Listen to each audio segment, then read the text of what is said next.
بدقسمتی سے پاکستان اپنی معاشی آزادی بہت پہلے سے کھو چکا ہے۔ یہاں پہ ہم معاشی طور پہ یہ ملک آزاد نہیں ہے۔ ہم یہ سمجھتے ہیں کہ ان بینچز پہ جو بھی بیٹھے ہوں، پچھلے 30 سالوں سے، 40 سالوں سے، 50 سالوں سے، ان کو تنقید کا ہی سامنا کرنا پڑتا ہے، کیونکہ بیرونی ادارے اپنے فوائد کو دیکھتے ہوئے پاکستان کا بجٹ بناتے ہیں، اور جس میں کبھی بھی پاکستان کے عوام، غریب،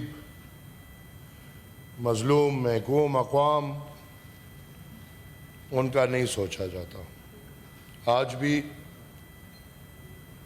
اس قرضدار ملک کے بجٹ پہ بات کرتے ہیں تو دل اور دماغ میں ایک ہی چیز آتا ہے، اِنَّ لِلَّهِ وَإِنَّا إِلَيْهِ رَاجِعُونَ۔ سر ہمیں معلوم ہوا ہے کہ اس سال کے بجٹ کے ساتھ ماشاءاللہ سے ہمارے ملک کا قرضہ 71,000 ارب روپے پہ پہنچ گیا۔ یہ فگر حقیقتاً دل کو چونکا دینے والا فگر ہے۔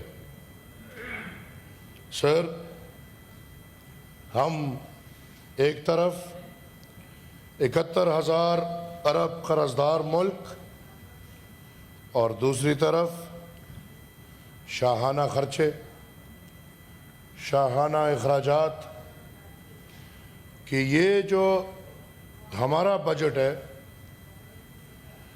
یہ ترقی یافتہ 35 سے 40 ممالک کا مشترکہ بجٹ، ان کے اخراجات اور ہمارے اخراجات، وہ 35 سے 40 ممالک، اور ہم الحمدللہ ایک قرضدار ملک پر ہمارے خرچے برابر ہیں۔ اور سر وہ ممالک جن کا میں بول رہا ہوں ادھر الحمدللہ بہترین اکانومی ہے، بہترین عوام کے لیے ایجوکیشن سسٹمز ہیں، صحت کا نظام ہے۔ مقابلے کا ہمارا اور ان کا صرف خرچہ ہے۔ چیئرمین صاحب،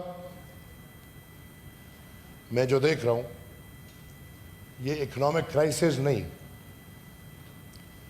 بلکہ غریب عوام کا مذاق ہو رہا ہے۔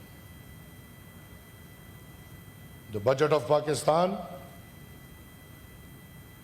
is a collective mockery of the poor people of Pakistan. آپ نے جنہوں نے یہ بجٹ بنایا ہے انہوں نے 60% پاکستانیوں سے جینے کا حق چھین لیا ہے۔ لوگ سطح غربت سے بھی زندگیاں نیچے جا رہی ہیں، اور ایسے حالات ہیں کہ غربت کی وجہ سے ہمارے وطن عزیز میں لوگ خودکشیاں کر رہے ہیں۔ سر، حکومت کو تو اسلام آباد اور لاہور کی سروے رپورٹس ماشاءاللہ بڑی اچھی ملی ہوں گی، لیکن اسلام آباد اور لاہور سے باہر جا کے بھی ذرا یہ حکومت جو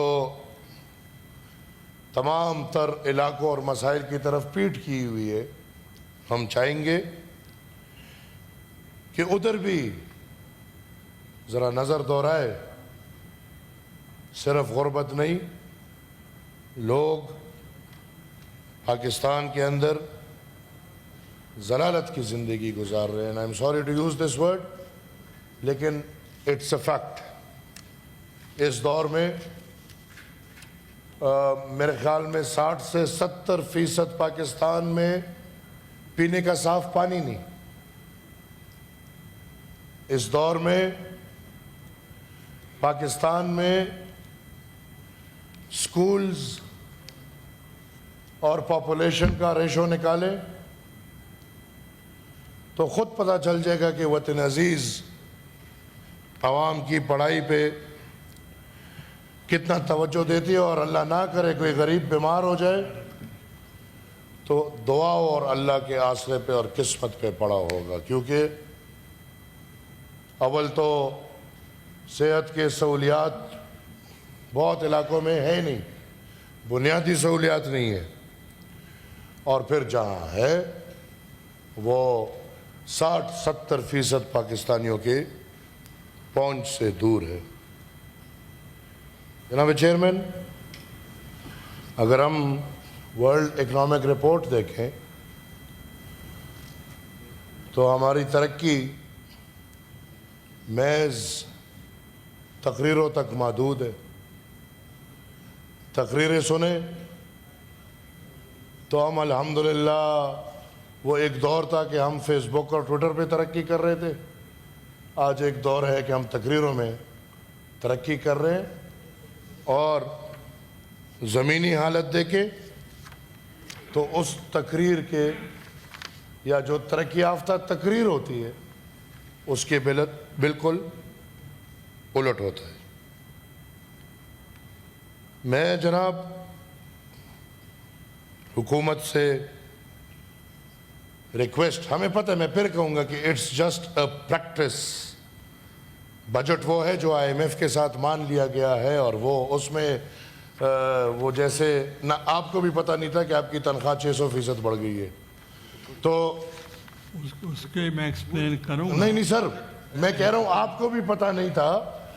یہ اتنا بڑا عہدہ، الحمدللہ، نائب صدر، چیئرمین سینٹ، پتہ بھی نہیں ان کو کہ ہماری تنخواہ. اور سر پھر حیران کن وزیر اعظم صاحب کا بیان آتا ہے کہ بھائی مجھے نہیں پتہ یہ کیا ہوا ہے. میں سمجھتا ہوں تو شاید میرے بھائی تارڑ صاحب کو بھی نہیں پتہ ہوگا، کیونکہ یہ تو بینکر صاحب گئے اور آئی ایم ایف کے ساتھ چیز تیار کر کے آ گئے. کسی کو بھی نہیں پتا کہ کیا کیا اور کیا نہیں کیا. اور سیاست کو بدنام کرنے کے لیے جس نے بھی، سر چیئرمین صاحب آپ نے تو وضاحت کی، لیکن میں یہ کہتا ہوں، میں یہ ڈیمانڈ کرتا ہوں کہ جس نے بھی چیئرمین سینٹ اور اسپیکر نیشنل اسمبلی کی یہ تذلیل کرنے کی کوشش کی ہے، ان کے خلاف سخت سے سخت کارروائی ہونی چاہیے. کیونکہ نہ ڈیمانڈ ہے، نہ پتہ ہے، نہ ارادہ ہے، نہ نیت ہے، لیکن پھر بھی کچھ لوگ جمہوریت اور سیاست اور اس نظام کو بدنام کرنے کے لیے، جہاں غریب کی تنخواہ میں شاید 2% اضافہ نہ ہو، وہاں 2 عہدوں کی تنخواہوں میں 600% اضافہ کر کے منسٹر صاحب اس کی وضاحت بھی کرتے ہیں کہ یہ بہت عرصے سے نہیں ہوا، لہٰذا اس لیے بھی کر رہا ہوں. تو سر میں سمجھتا ہوں whoever has done it, you must put an inquiry to it, اور they must be questioned کہ بھئی یہ کیوں کرتے ہو. سر میں پھر بھی تمام حقیقتوں کو سامنے رکھتے ہوئے یہ پریکٹس کہ کم سے کم اتنا اطمینان ہو کہ اپنا حق ادا کر لیا، اتنا اطمینان ہو کہ جہاں پہ 50 سال سے یہ ملک فائنینشلی کمپرومائزڈ ہے اور آئی ایم ایف کے مرضی سے بجٹس لا رہا ہے، ادھر اپنی آواز اور اپنا نظریں بلند کر لیں.